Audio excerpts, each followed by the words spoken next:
Hey everybody, what is going on? I am Maximus Rex and this is Big Baby Reviews. Today is Dale Keown Day, so we're looking at the next issue he did on PITT. Issue number 15, September 1997. Just want to mention again, like I did last review, last issue seemed to have been a step up for PITT, issue 14. As far as the printing process goes, I don't know what changed, but the line quality is much better, much clearer. And I definitely think that helps as well with the color choices that are generally made on PITT. Tend to look a little bit dark and murky, but now that this printing innovation they've come up with or new thing that they're doing really helps the colors pop, even though they tend to be on the darker side of things. So great looking cover from PITT, a lot of purple and green, interesting color combination, complementary colors. And that's about all I have to say about this cover, so let's have a look inside.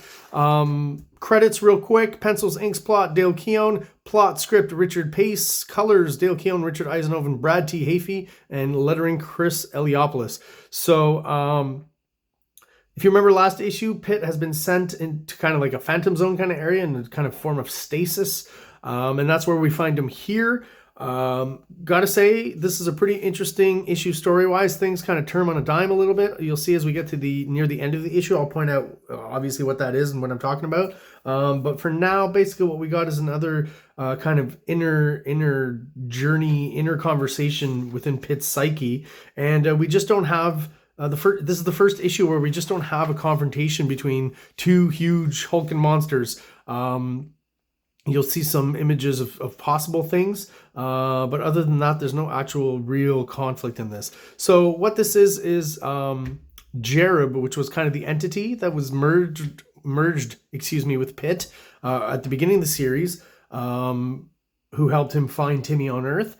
Well, now this entity that has left both him and Timmy, because at some point it passed from PITT to Timmy, and then from Timmy left Timmy's psyche, and now has joined up with PITT now in this stasis kind of state that he finds himself in, and is showing him visions of the future that PITT is not enjoying and is getting angry at. So he shows him a shot of Timmy here, who's become quite a dark character, right? As you can tell just from the shading and stuff. I always thought this kind of hatching here on the feet is interesting. I guess it's a good way to not have to draw the details on the feet. As long as you kind of get the contour right, it's a good way to get out of having to draw that, and it looks pretty cool too. And I guess in the context of them floating in kind of psyche space or whatever you want to call it, it makes sense. Pretty cool looking. So basically we're gonna get like a pinup splash page of every future possibility. So PITT's getting angry at first because he thinks it's the future, but no, not a lie. It's a probability because, you know, Timmy, I couldn't kill the boy. It's a lie. So what he's saying is, in this possible future, PITT has to kill Timmy. They're actually like mortal enemies at this point, which is a kind of a cool idea.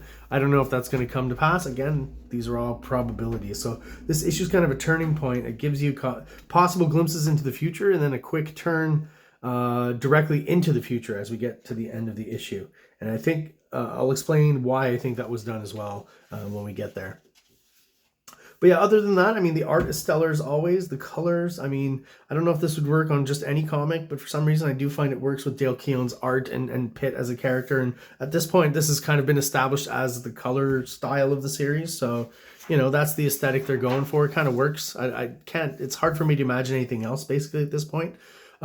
Here's another possible glimpse of the future where confrontation with Timmy doesn't happen, but at some point he becomes the leader of his race and emperor, whatever you want to call it. And in this shot, what we see is he's basically cradling his son who's been killed, right? I like the touch of PITT, you know, having white hair and just kind of shorter, kind of mohawk cut that he's got there. Kind of interesting. Also, to me, reinforces the idea that, you know, PITT is kind of just a more extreme 90s version of the Hulk.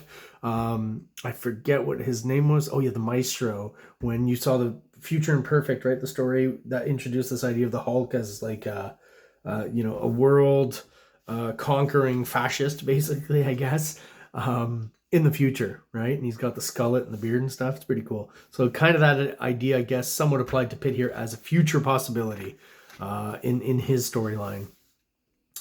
At this point here, I was like, is Pitt crying? You know, and I was like, that's kind of out of character, right? But it actually gets revealed that it's because of the, you know, the strength of the psychic connection and the ideas he's forcing into his head. It's causing him to hemorrhage a little bit in the head. So it's so, you know, as it's so very Pitt is what I would say. No, he's not crying. He's just bleeding from the inside out. I think storytelling wise, he's probably trying to get that idea across, and then later on they explain it around here that it is just internal hemorrhaging.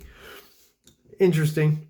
Another cool pinup here of basically another future possibility of Pitt having conquered Zoivod and Roth and all the other cast of characters that we've seen up till now, up till issue 15. So those are the possible futures, I guess, right now for Pitt, is what Jareb is telling us, right? And you will encounter also a nexus from another dimension, Pitt. This is all we know for sure, as every timeline that's being entered has become uncertain. And we get another possibility of this creature kind of traveling through dimensions. And as Pitt is a part of him, he would suck him into himself to integrate his soul, I guess is kind of a Borg idea.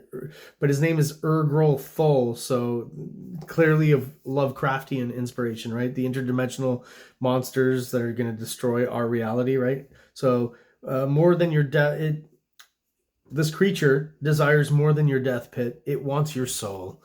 So yeah, just kind of a very extreme version of Pitt, I guess, with the teeth and stuff. I mean, that's kind of what he's hinting at. Then again, we get shards of past moments, right? Like the very beginning, even some promo. This is just promo art. This didn't even appear in the comic. Shot from, I think, Roth on the cover somewhere.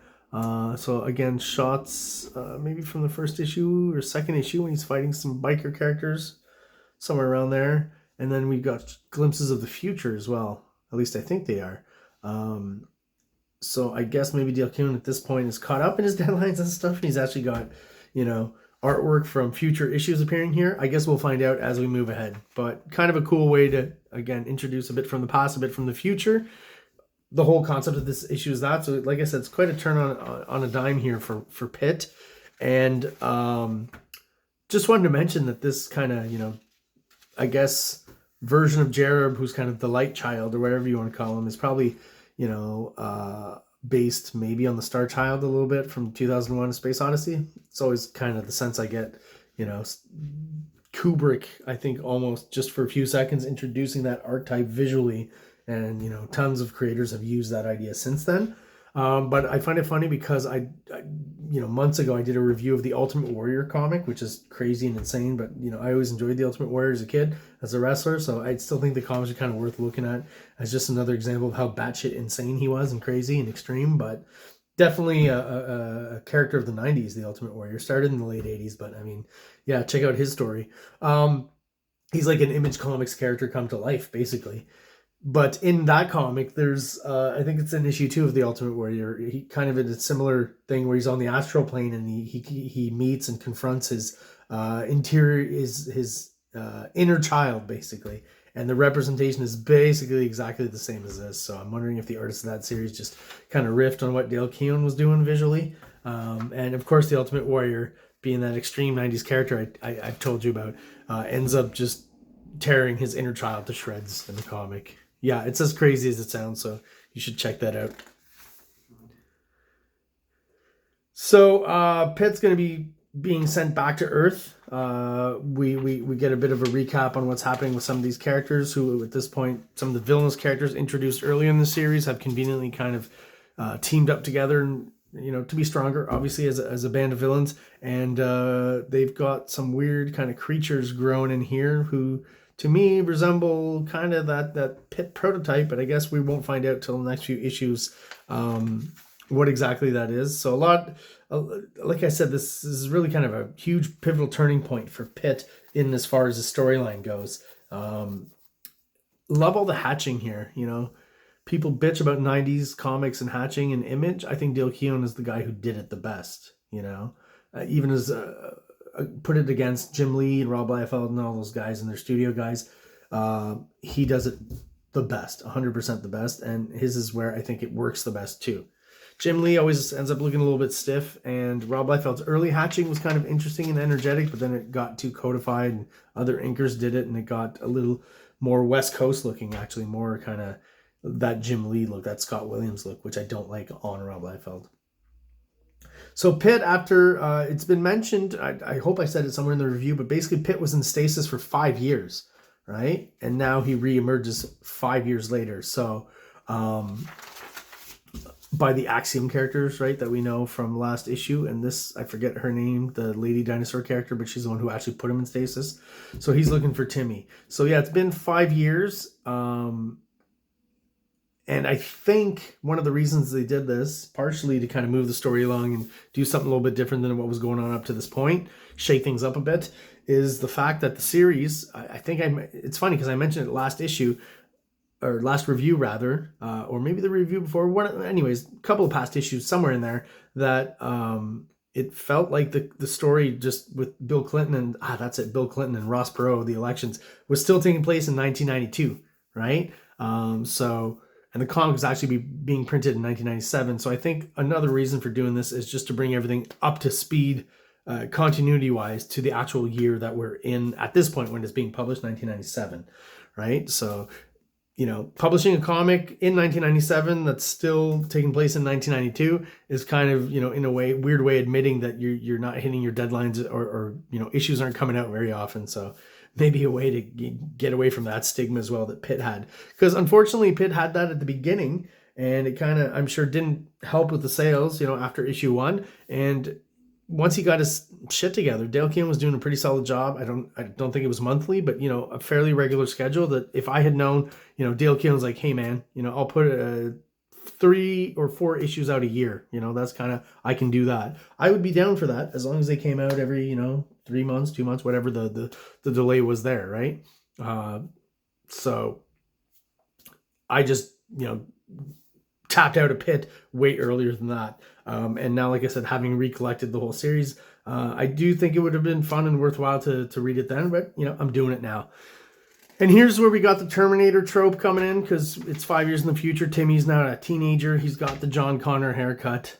He basically looks like, you know, to me, he looks like, it's funny, Leonardo DiCaprio, and here he looks like River Phoenix. Really looks like River Phoenix here. Kind of weird. But I'm assuming maybe that's what Dale Keown was thinking of as well when he drew Teenage Timmy. And just to show us where Timmy's at, story-wise, they just get right into it. Timmy, get back in here right now or you'll violate your parole. Okay, so we know he's in, you know, trouble, basically. Kind of like John Connor.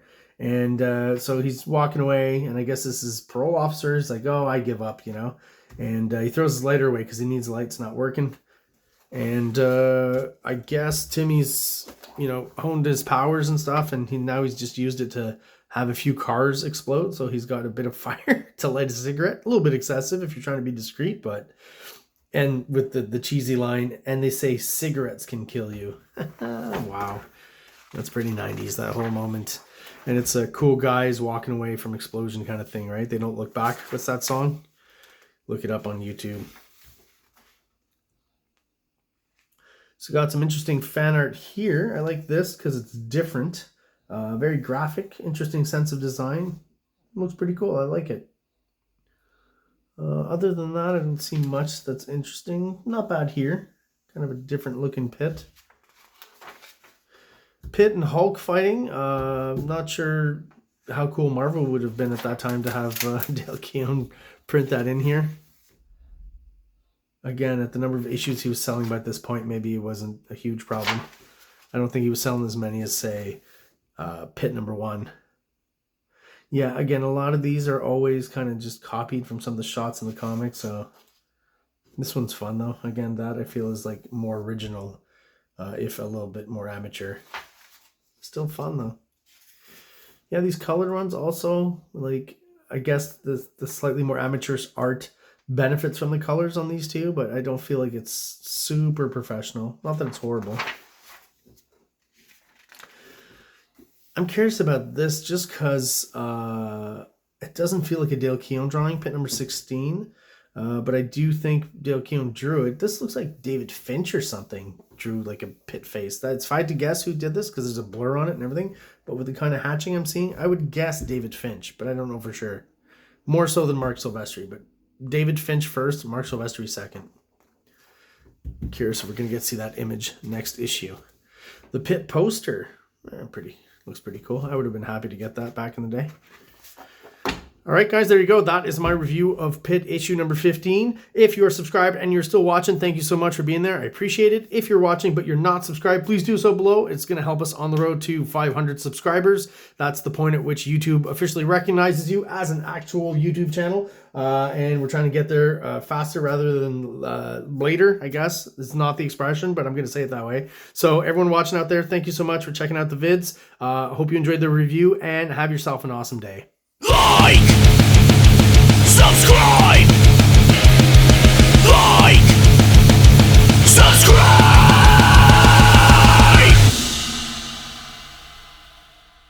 King Comics presents Big Baby, Volume 1, Issues 1 to 13, 204 pages of story and art. King Comics also presents Star Crasher one-shot, 32 pages, cosmic sci-fi surrealist adventure. You can find these fine comics at KINGCOMICS.CA, at MaximusRex13 on Instagram, or on Facebook, MaxRex or Big Baby.